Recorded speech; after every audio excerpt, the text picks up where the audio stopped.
ប៉ុន្តែបន្ទាប់ពីតស៊ូឆ្លងកាត់ពិភពលោកដ៏អកុសលនេះខ្ញុំគ្រាន់តែជាមនុស្សគ្មានតម្លៃម្នាក់ប៉ុណ្ណោះក្រៅពីនេះខ្ញុំប្រឈមមុខនឹងវាជារៀងរាល់ថ្ងៃក្រៅពីខ្មោចឆៅក៏មានខ្មោចឆៅដែរតើអ្នកពាក់វាសម្រាប់អ្នកណានេះជារបៀបផ្ទាល់ខ្លួន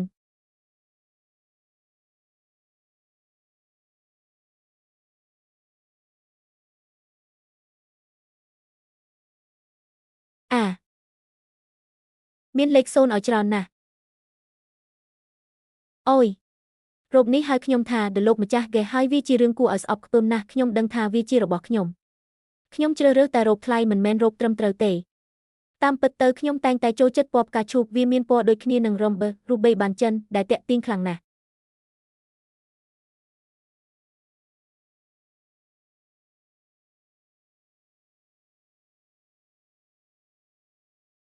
ងាកមកលោកម្ចាស់យូលីនតើលោកអាចផ្លាស់ទៅភូមិផ្សេងឬងាកចេញពីភូមិនោះបានទេហឹម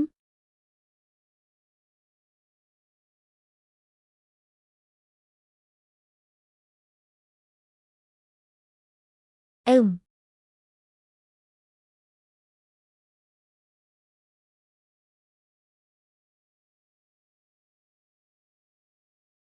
យកព្រមមក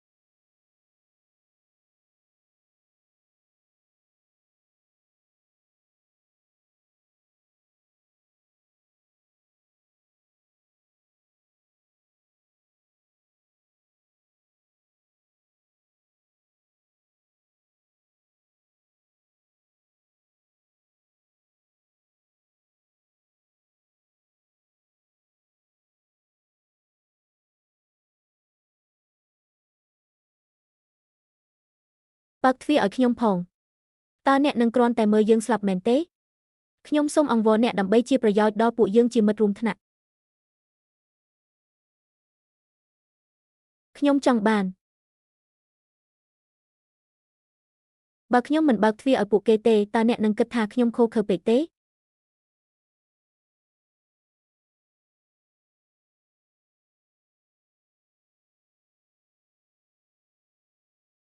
ចាងទីងយើងដឹងថាយើងខុសហើយសូមជួយសង្គ្រោះយើងផង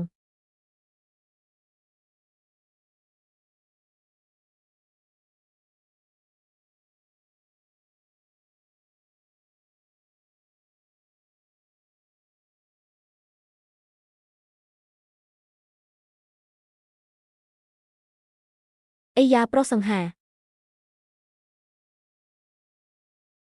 មើលពួកគេទៅពួកគេទាំងអស់គ្នាយឺតនិងខ្ជិលច្រអូសដូចខ្មោចសំប៊ីពួកគេស្ទើរតែត្រូវគេសម្លាប់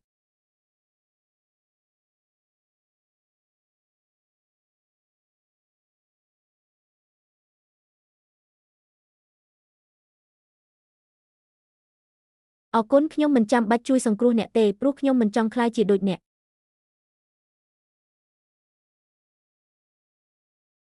តើ Genshin បានបញ្ចប់ជីវិតរបស់គាត់ទៅជាខ្មោចឆៅដោយរបៀបណាហើយខ្មោចឆៅមួយទៀតខ្ញុំសង្ហាណាស់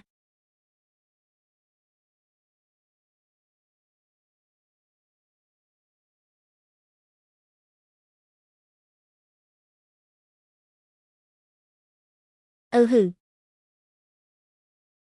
អូយសួស្ដីគាត់ចង់មានន័យយ៉ាងណាគាត់និយាយថាសម្បកកង់រថយន្តត្រូវបានសត្វសំប៊ីខំអស់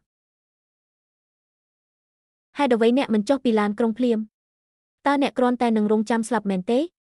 ប៉ុន្តែអ្វីដែលអ្នកនៅខាងក្រៅគឺសំឡេងរអ៊ូទាំចុះបើមាននរណាម្នាក់ពិតជាកំពុងរងចាំជាជួរនៅភោជនីយដ្ឋានហើយលេខទូរស័ព្ទរបស់ពួកគេត្រូវបានគេហៅយើងអាចបញ្ឆោតពួកគេឲ្យចាក់ចេញបានគ្មានវិធីផ្សេងទៀតទេសូមអរគុណចំពោះការយកចិត្តទុកដាក់របស់អ្នកតារាប់ណាមាននរណាម្នាក់សុខចិត្តប្រថុយជីវិតរបស់ពួកគេនោះគ្រប់គ្រាន់ហើយបាទចាសោះ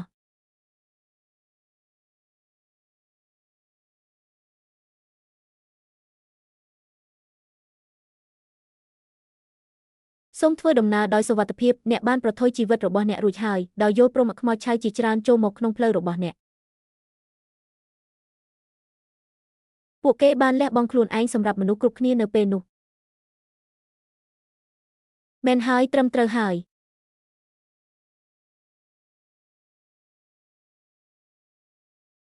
មិនអីទេ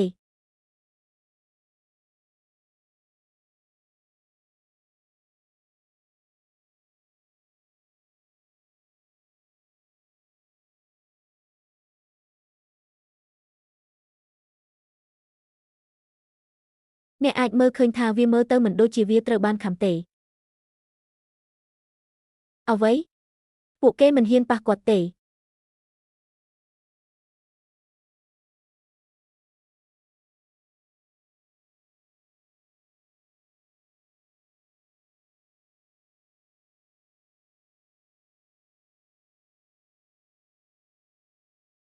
ល្អខ្ញុំកុំសម្លាប់ព្រះច័ន្ទ2 0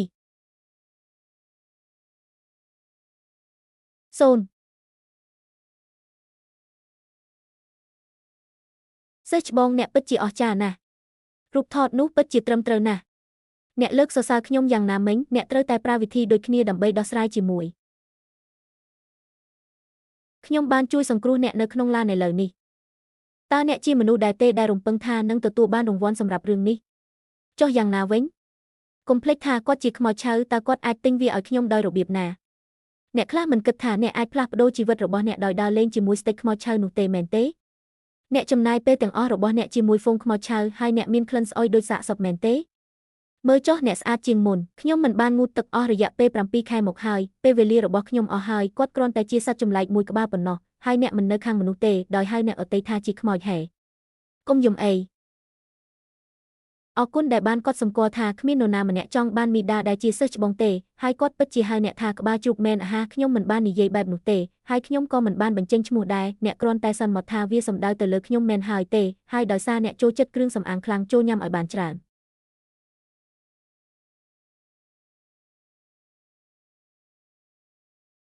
ប្រសិនបើអ្នកបានវះកាត់នៅសហរដ្ឋអាមេរិកក្នុងរយៈពេល3 ថ្ងៃខ្ញុំមិនដឹងថាអ្នកនឹងបានញ៉ាំអាហារឆ្ងាញ់អ្វីខ្លះនៅពេលនោះទេឥឡូវនេះគ្មាននរណាម្នាក់អាចការពារអ្នកឬនិយាយជាមួយអ្នកបានទៀតទេ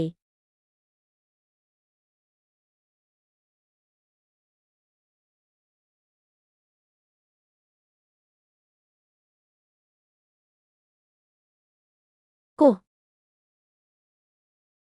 សូមអភ័យទោសខ្ញុំសូមអភ័យទោសខ្ញុំសូមអភ័យទោសដូច្នេះឥឡូវនេះអ្នកកំពុងប្រើប្រាស់សន្ទុះដ៏ខ្លាំងក្លានេះវាហាក់ដូចជាអ្នកកំពុងបង្កបញ្ហាដល់ខ្ញុំមានអំណាចតែការពារជីវិតមនុស្សប៉ុណ្ណោះខ្ញុំនឹងមិនហ៊ានធ្វើវាម្ដងទៀតទេមិនដែលម្ដងទៀតឡើយអ្នកពិតជាអស្ចារ្យណាស់ហេតុអ្វីបានជាអ្នកកោតសរសើរខ្លួនឯងតាំងពីដំបូងតាមពិតខ្ញុំមិនបានបាត់បង់អ្វីទាំងអស់អ្នកនឹងសម្លាប់គ្នាទៅវិញទៅមកទោះបីជាអ្នកជាមនុស្សក៏ដោយអ្នកគួរឲ្យខ្លាចជាងខ្មោចឆៅទៅទៀត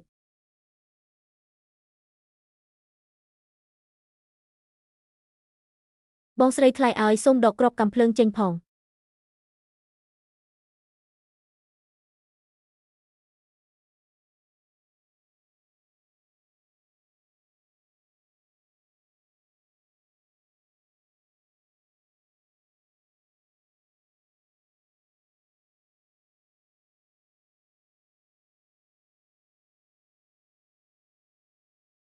5ចូលរបស់ខ្ញុំដើម្បីដេអឺម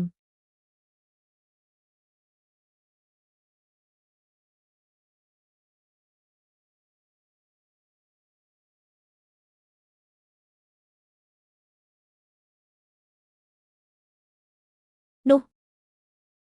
មែនហើយការខាតបង់